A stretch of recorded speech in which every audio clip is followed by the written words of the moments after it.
hari Minggu, selamat pagi. Bagaimana kabarnya? Wah, semuanya dalam keadaan yang sehat-sehat, puji nama Tuhan. Hari ini kita akan mengikuti pelajaran sekolah minggu dari rumah. Tapi sebelumnya, Kak Angel mau mengajak semua adik-adik yang ada di rumah untuk berdiri karena kita akan menaikkan sebuah pujian yang berjudul Aku Berani Tampil Beda. Yuk semuanya yang bersemangat, semuanya berdiri dan kita akan bergerak bersama-sama.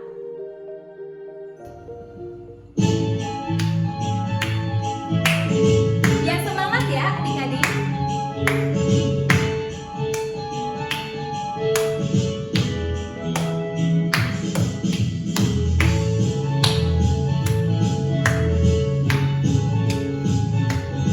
Ikuti gerakan Kak Angel.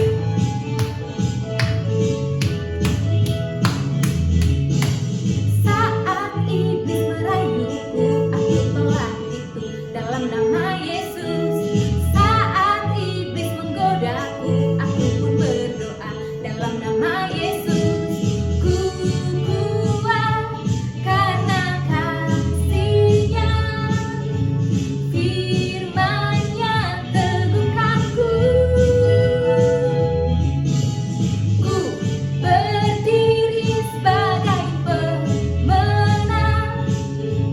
Aku berani tampil beda. Sekali lagi ya adik-adik.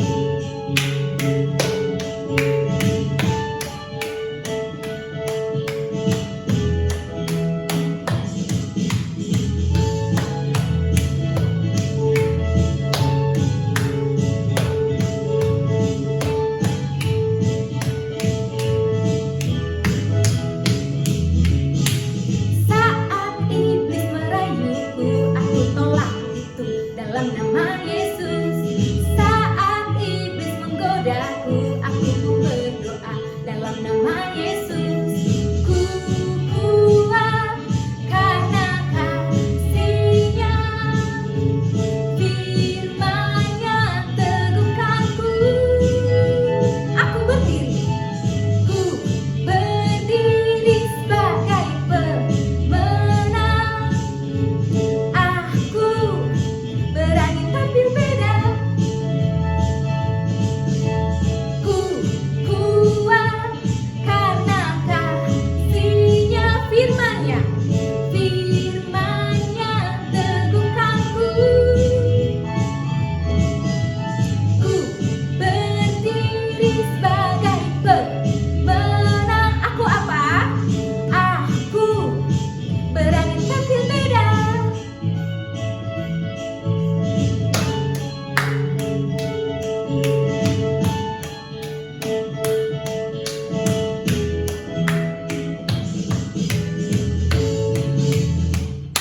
Yeay! Wah, adik-adik telah bernyanyi dengan semangat. Puji nama Tuhan. Nah, sekarang semua adik-adik duduk yang tenang. Kita mau berdoa bersama-sama sebelum kita mendengarkan cerita firman Tuhan hari ini. Lipat tangannya, tutup matanya, kita berdoa. Tuhan Yesus, terima kasih untuk pagi ini kami boleh menaikkan pujian bagi Engkau. Tuhan, sebentar lagi kami akan mendengarkan firman-Mu. Berkati kami ya Tuhan, supaya kami mengerti firman Tuhan yang disampaikan pada pagi ini. Di dalam nama Tuhan Yesus, kami berdoa. Amin. Hari ini kita belajar dari Alkitab. Adik-adik punya Alkitab nggak ya di rumah? Wah, bagi adik-adik yang punya Alkitab di rumah, boleh diambil Alkitabnya. Ini adalah Alkitab. Alkitab adalah firman Allah. Allah berbicara kepada kita melalui Alkitab. Dari Alkitab ini pula kita belajar menjadi anak-anak yang takut akan Allah, yang mengasihi Allah dan taat kepada Allah. Nah, minggu lalu adik-adik telah belajar dengan Kak Uwi tentang apa ya adik-adik? Good, tentang Yusuf dan kakak-kakaknya. Kakak-kakaknya iri kepada Yusuf sehingga mereka menjual Yusuf kepada pedagang budak. Nah adik-adik, kita tidak mau iri ya seperti kakak-kakaknya Yusuf, karena iri hati sangat dekat sekali dengan dosa. Karena iri hati sering sekali kita jatuh dalam dosa. Nah, sekarang Yusuf sudah ada di Mesir. Yusuf bekerja di rumah Potifar. Di rumah siapa adik-adik? Good, di rumah Potifar. Yusuf bekerja dengan rajin. Yusuf bekerja dengan jujur. Namun tiba-tiba Yusuf dimasukkan ke dalam penjara adik-adik. Wah, Yusufnya kasihan ya adik-adik ya. Kenapa ya Yusuf dimasukkan ke dalam penjara? Supaya adik-adik yang ada di rumah tidak penasaran, supaya Kak Ejel juga tidak penasaran, yuk kita saksikan videonya berikut ini.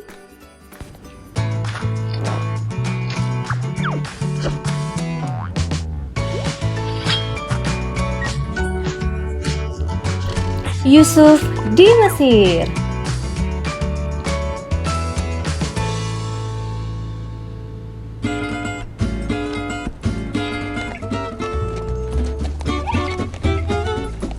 Ini adalah Yusuf. Dia adalah anak Yakub dan Rahel.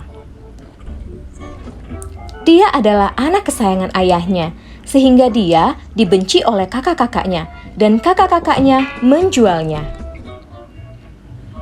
Yusuf dibawa ke Mesir dan bekerja di rumah seorang yang bernama Potifar.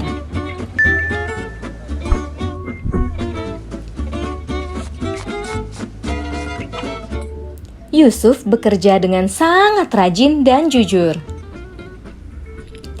Allah menyertai Yusuf sehingga segala yang dia lakukan berhasil. Sehingga Yusuf diberi kepercayaan atas segala pekerjaan di rumah itu, dan Allah memberkati rumah itu.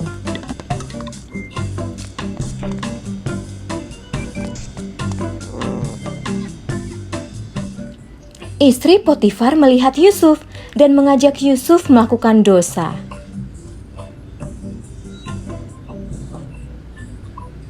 Yusuf lari menjauh karena dia tidak ingin berbuat dosa. Hal ini membuat istri Potifar marah dan dia berbohong kepada suaminya dan berkata bahwa Yusuf ingin berbuat jahat terhadap dirinya. Potifar pun sangat marah dan dia memasukkan Yusuf ke dalam penjara.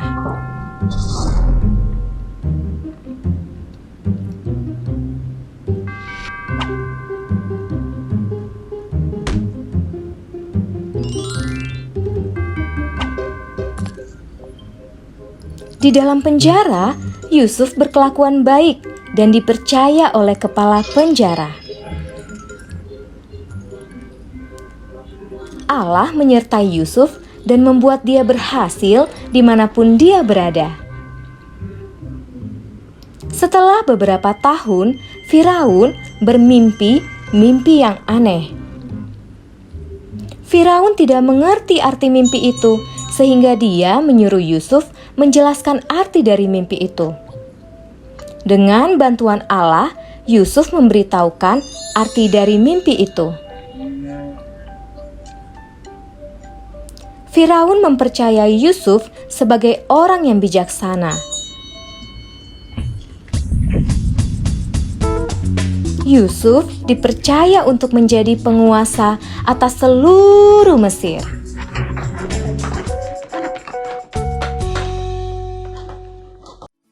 Wah, ceritanya seru sekali ya adik-adik.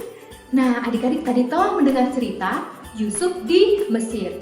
Yusuf karena dia taat, dia tidak mau melakukan dosa bersama siapa? Bersama istrinya Potifar. Nah, adik-adik, Yusuf akhirnya di penjara. Di dalam penjara, Yusuf tetap berbuat baik. Karena Tuhan bersama-sama dengan Yusuf, Yusuf akhirnya berhasil dimanapun dia berada. Nah, adik-adik, cerita tersebut dapat kamu temukan dalam Alkitab kamu, yaitu Kejadian 39 sampai dengan 41. Kejadian berapa? Kejadian 39 sampai dengan Kejadian 41. Siapa di sini yang mau menjadi seperti Yusuf yang menjauhi dosa? Good. Nah, adik-adik, Tuhan Yesus telah mati bagi kita di kayu salib. Adik-adik, kita yang percaya kepada Tuhan Yesus tidak mau lagi melakukan perbuatan dosa, tidak mau lagi marah-marah, tidak mau lagi nakal, tidak mau lagi pukul-pukul adiknya, kakaknya, temannya. Ya adik-adik ya? Good. Nah, sekarang kita mau berdoa bersama-sama mengucap syukur karena Tuhan Yesus sudah mati di kayu salib, mengalahkan dosa sehingga kita semuanya diselamatkan. Yuk kita berdoa bersama-sama. Tuhan Yesus, terima kasih untuk firman Tuhan hari ini. Kami mengucap syukur bahwa Tuhan Yesus telah mati bagi kami sehingga kami tidak lagi dalam dosa. Tuhan, kami mau menjadi anak-anak-Mu yang taat kepada firman-Mu. Kami mau mengasihi Engkau dan menjauhi dosa. Kami mau menjadi anak-anak yang taat kepada orang tua, yang mengasihi orang-orang sekeliling kami, yang tidak suka berantem, yang tidak suka marah-marah ya Tuhan. Di dalam nama Tuhan Yesus, tolong kami ya Tuhan. Haleluya. Amin. Demikianlah pelajaran sekolah minggu kita hari ini. Jangan lupa untuk selalu mengikuti sekolah minggu Gereja Baptis Indonesia Rosti Pina setiap hari Minggu jam berapa adik-adik? Jam 8. Jangan terlambat ya adik-adik. Adik-adik juga bisa membagikan video ini sehingga orang-orang dapat terberkati melalui video ini. Selamat hari Minggu, Tuhan Yesus memberkati. Dah.